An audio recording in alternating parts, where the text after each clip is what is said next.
कितना प्रतिशत खाना और कितना प्रतिशत व्यायाम जरूरी है?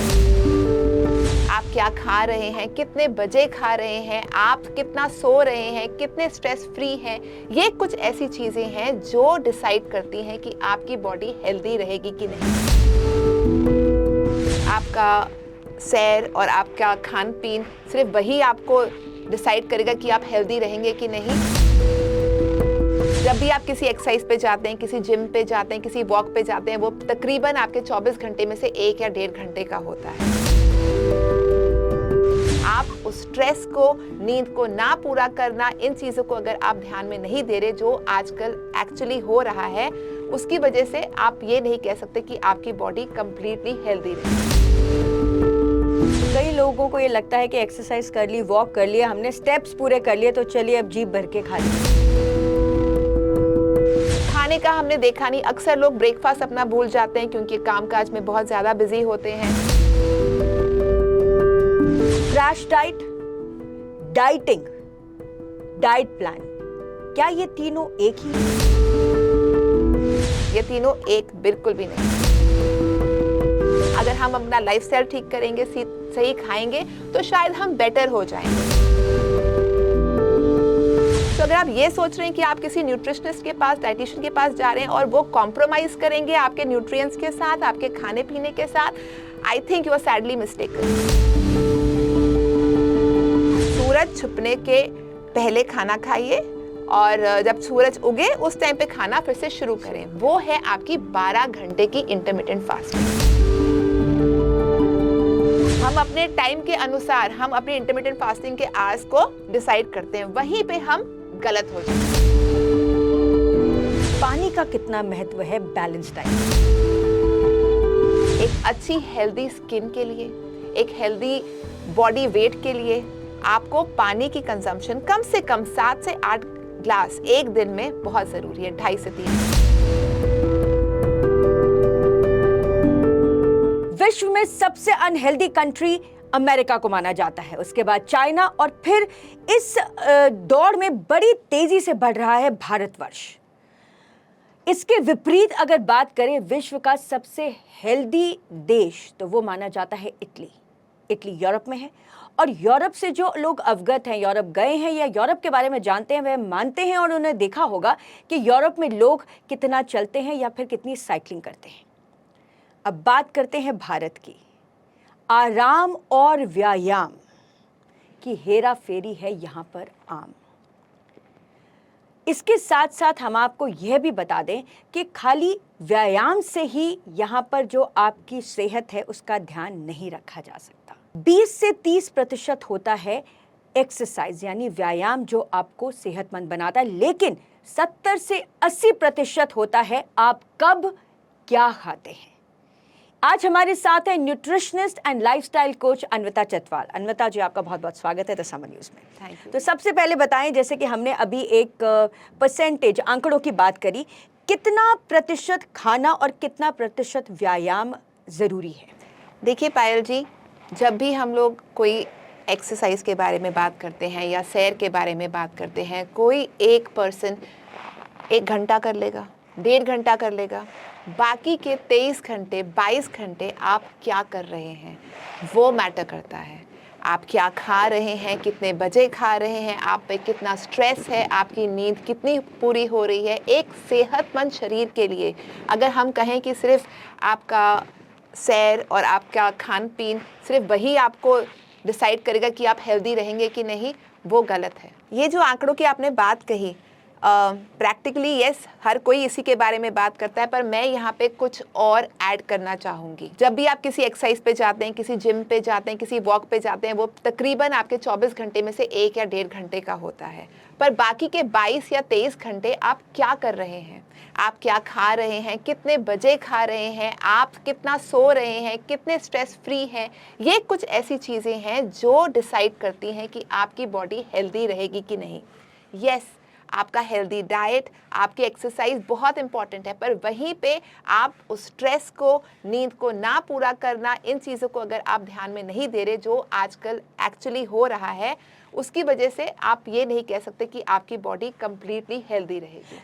अगर हम एक्सरसाइज की बात करें यहाँ पर अनवता, तो कई लोगों को ये लगता है कि एक्सरसाइज कर ली, वॉक कर लिया, हमने स्टेप्स पूरे कर लिए, तो चलिए अब जीभ भर के खा लेते हैं। वहाँ पर क्या कहते हैं? वहाँ पे बिल्कुल गलत है। वही बात है कि हाँ, हमने एक्सरसाइज तो कर ली, बाद में हमने खूब पूड़ियाँ खा ली, हमने काफ़ी टिक्कियाँ खा ली, फ्राइड फूड खा लिया, खाने का हमने देखा नहीं। अक्सर लोग ब्रेकफास्ट अपना भूल जाते हैं क्योंकि कामकाज में बहुत ज़्यादा बिजी होते हैं। 12 बजे 1 बजे जब पेट कहता है कि आप कुछ डाल दो अंदर, तो हम कुछ डालेंगे, और फिर उसके बाद शायद फिर कुछ नहीं खाते, और रात को जब पीक की भूख लगती है तो चाहे बाहर का खाना खा लिया, कुछ भी खा लिया, बिना सोचे समझे कि हमारे न्यूट्रिएंट्स प्रॉपर हो रहे हैं, हमारी बॉडी को जो चाहिए वो हम दे रहे हैं, उसके बारे में हम नहीं सोचते। बॉडी को जो चाहिए, इस पे मेरा जो अगला सवाल है बहुत अहम सवाल है। Crash diet, dieting, diet plan, क्या ये तीनों एक ही हैं? बिल्कुल भी नहीं, ये तीनों एक बिल्कुल भी नहीं है। डाइट का मतलब आप ये मेक श्योर कर रहे हैं कि आप सही चीज़ खा रहे हैं, सही टाइम पे खा रहे हैं, अपने आप को रेस्ट दे रहे हैं। डाइट का मतलब सिर्फ खाने तक नहीं रह जाता। डाइट का मतलब आपकी फिजिकल हेल्थ, आपकी मेंटल हेल्थ, इन दोनों को देखा जाता है आपकी डाइट में। सो अगर आप इन सब चीज़ों का ध्यान रख रहे हैं, वो है डाइट। सो आप किस तरह की डाइट देते हैं? क्रैश डाइट देते हैं या डाइटिंग देते हैं या कोई डाइट प्लान देते हैं? पायल, मैं एक क्वालिफाइड न्यूट्रिशनिस्ट हूँ, और जब मेरे पास कोई क्लाइंट आता है, चाहे उनका एक पर्पस होता है वेट लॉस का, जो 80% लोगों का होता जो है। जनरली लोग आते होंगे वो बड़े उस टाइम पे बड़े डिप्रेस्ड होते हैं, फ्रस्ट्रेटेड होते हैं कि भाई जल्दी से कुछ मैजिक वॉन्ड हो जाए। राइट। तो 2 तरीके के लोग आते हैं। एक, जिनको कोई मेडिकल इशू होता है, जो फाइनली उनकी बॉडी जब उनको बार बार अलार्म देती है, वो परेशान हो जाते हैं, उनकी रिपोर्ट्स नहीं सही आती, तब जाके वो हमारे पास आते हैं, और वो दवाइयों की तरफ नहीं जाना चाहते, अपने लाइफस्टाइल को ठीक करना चाहते हैं। उनमें ये अवेयरनेस है कि हाँ, अगर हम अपना लाइफस्टाइल ठीक करेंगे, सही खाएंगे, तो शायद हम बेटर हो जाएंगे। दूसरे तरीके के लोग होते हैं जो ओबेसिटी, जिनका मोटापा इतना ज़्यादा होता है, जो उनको उनके रेगुलर काम नहीं करने दे रहा, वो लोग भी अंडरस्टैंड कर रहे हैं। तो जब ये लोग आते हैं, हाँ जी, बहुत परेशान होते हैं, इनका होली सोली पर्पस होता है कि हमारी बॉडी में से फैट निकालो। पर जब आप मेरे पास आते हैं, यस, मैं आपका फैट तो निकालने पे फोकस करती हूँ, पर वहीं पे आपकी गुड हेल्थ पे फोकस किया जाता है, ताकि आपको राइट न्यूट्रिएंट्स मिले, आपकी बॉडी अंदर से हेल्दी हो, आपके स्किन, हेयर, उन सब में वो रिफ्लेक्शन आए। पतला तो कोई भी कर सकता है या कोई भी खुद हो सकता है, पर एक ठीक तरीके से करना वही इंपॉर्टेंट है। अब यहाँ पर अगर डाइट की बात करें तो 2 किस्म की डाइट अक्सर सवालों के घेरे में आती है। पहली क्रैश डाइट और दूसरी कीटो डाइट।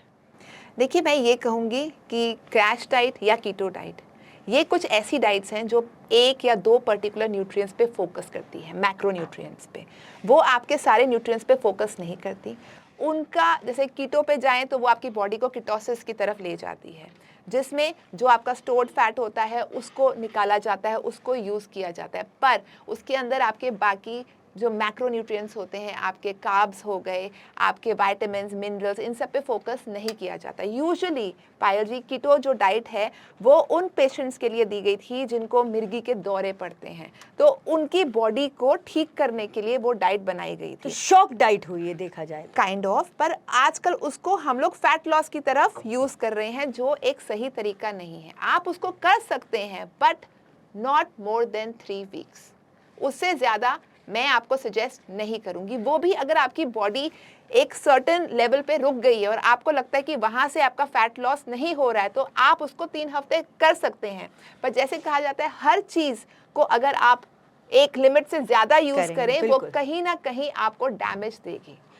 अगर हम डाइट प्लान्स की बात करें तो अनवता जी, हमने देखा है जो भी डाइट प्लान्स हैं हमने खुद लिए हुए हैं, तो कहीं ना कहीं वो आपके कुछ न्यूट्रिएंट्स पे कॉम्प्रोमाइज़ करते हैं। कभी प्रोटीन कम हो रहा है, कभी कार्ब्स कम हो रहे हैं, तो उससे डेफिशिएंसी क्रिएट नहीं होती? अगर आप मेरे पास आएंगे तो मेरे ख्याल से तो ऐसी कोई न्यूट्रिएंट्स की आपको कमी नहीं आएगी, और आएगी भी क्यों। इनफैक्ट आजकल के टाइम पे अगर देखा जाए, हम लोगों के रेगुलर रूटीन ऐसे हैं कि आप लोग खाने पे फोकस कहाँ देते हैं। सुबह का बादाम, सुबह का अर्ली मॉर्निंग वाटर, सीड्स खाना, एक प्रॉपर तरीके से रोटी खाना, सब्जी खाना, दाल खाना, प्रोटीन खाना, कार्ब्स खाना, फैट खाना, कहाँ कोई आम इंसान उस पर फोकस करता है। जब आप एक प्रॉपर न्यूट्रिशनिस्ट के पास आते हैं, जैसे मैंने पहले कहा, हमारा मोटिव है कि हम आपको हेल्दी बनाएं। जब आपकी बॉडी हेल्दी होएगी, जब आप सही तरीके से खाएंगे, फैट लॉस समझिए एक साइड इफेक्ट है जो होगा ही होगा। जब आपकी बॉडी अंदर से हैप्पी होएगी, जब आप उसको अच्छा खाना देंगे तो रिजल्ट्स आएंगे। If body will be happy the fat loss will happen. So अगर आप ये सोच रहे हैं कि आप किसी न्यूट्रिशनिस्ट के पास, डाइटिशियन के पास जा रहे हैं और वो कॉम्प्रोमाइज करेंगे आपके न्यूट्रिएंट्स के साथ, आपके खाने पीने के साथ, I think you are sadly mistaken. Intermittent fasting बिना सुपरविजन के कर सकते हैं क्या? पहले तो हमें ये समझना चाहिए कि इंटरमिटेंट फास्टिंग कहाँ से आया है। अब जो ट्रेंड है हम लोग ये बाहर से लेकर आ रहे हैं, और हम लोग एज इंडिया हम लोग सोचते हैं जो चीज़ बाहर से आई है, इम्पोर्टेड है, वो बहुत सही है। पर पायल जी, ये जो इंटरमिटेंट फास्टिंग है ये हमारे कल्चर में बहुत सालों से है। बिल्कुल, मतलब मैं कहूंगी कि जब हमारे ऋषियों योगी उनके टाइम से ढलने से पहले आप अपना, बिल्कुल, अगर आप जैनियों का देखें आज भी जो हमारे बुजुर्ग हैं वो इंटरमिटेंट फास्टिंग ही करते हैं। सूरज छुपने के पहले खाना खाइए और जब सूरज उगे उस टाइम पे खाना फिर से शुरू करें। वो है आपकी 12 घंटे की इंटरमिटेंट फास्टिंग। यही एक सही तरीका है खाना खाने का। इंटरमिटेंट फास्टिंग का मतलब है कि आप अपनी बॉडी को एक थोड़ा सा रेस्ट दे रहे हैं, अपने डाइजेस्टिव प्रोसेस को थोड़ा सा रेस्ट दे रहे हैं, ताकि उस टाइम पे जो बाकी ऑर्गन्स हैं वो अपना काम कर सकें और हमारे बॉडी का जो वियर एंड टीयर है उसको सही कर सकें। और इंटरमिटेंट फास्टिंग का सही टाइम है रात को, शाम को 7 बजे के बाद आप खाना ना खाएं, जबकि सूरज ढल जाता है, और अगले दिन सुबह 7 बजे या 6 बजे अपना फिर खाने का रूटीन शुरू करें। और आप लोग, ये कई लोग हमें पूछते हैं कि हम अपने टाइम के अनुसार हम अपनी इंटरमिटेंट फास्टिंग के आवर्स को डिसाइड करते हैं, वहीं पे हम गलत हो जाते हैं। क्यों?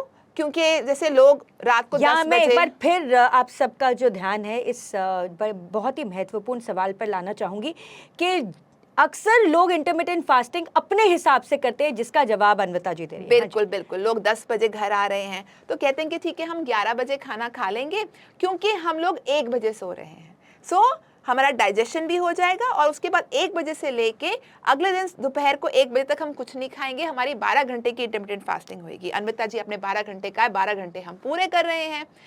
पर यहीं पे मैं उनको समझाती हूँ इंटरमिटेंट फास्टिंग होनी चाहिए आपकी बॉडी की सर्कैडियन रिदम के हिसाब से, जिसका मतलब respect your body, respect your body timings. जो आपकी बॉडी के अंदर के टाइमिंग्स हैं उसके हिसाब से खाइए, सोइए, उठिए, आपको कुछ नहीं होगा।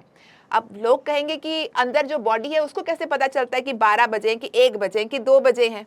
सो हमारी जो ऑप्टिकल नर्व होती है वो हमारे टाइमिंग्स को सेट करती है। जब सूरज ढलता है, अंधेरा होता है, ऑप्टिकल नर्व अंदर बता देती है कि अंधेरा हो गया, ये टाइम हो गया, तो अब डाइजेस्टिव प्रोसेस स्लो हो जाए। सो हमें उस टाइमिंग के हिसाब से अपना खान पीन करना चाहिए, ना कि अपने लाइफस्टाइल के हिसाब से।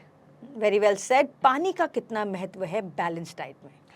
हमारी बॉडी 70 से 80% पानी की बनी होती है, जिस वजह से हमारी बॉडी में जो मसल्स हैं उनको पानी की बहुत रिक्वायरमेंट होती है। आप जो भी खाते हैं वो आपकी हर ऑर्गन में पानी की वजह से अच्छी तरह एब्जॉर्ब होता है।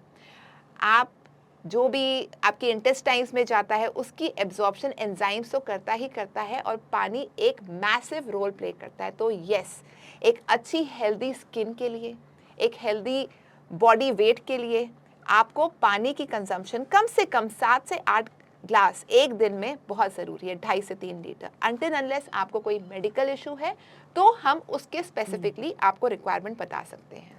सही डाइटिशियन कैसे चुने? सही dietitian, main is yes qualification, second is experience, third is आपको वो आपके लाइफस्टाइल से कितना दूर लेके जा रहे हैं। अगर तो मॉडिफिकेशंस की जा रही हैं, जो आप खा रहे हैं, जिस देश में आप रहते हैं, जिस रीजन में आप रहते हैं, उसी रीजन की स्पेसिफिक फूड्स आपको दिए जा रहे हैं, आपके लाइफस्टाइल में जो चीज़ें गलत हैं उनको चेंज किया जा रहा है, आप जो पहले खाते आ रहे हैं उसी को दिया जा रहा है, पर थोड़ी सी मॉडिफिकेशन करके जो आपके लाइफस्टाइल से, आपकी मेडिकल इशू के हिसाब से इम्पॉर्टेंट है, वही एक सही न्यूट्रिशनिस्ट, डाइटिशियन मानी जाएगी।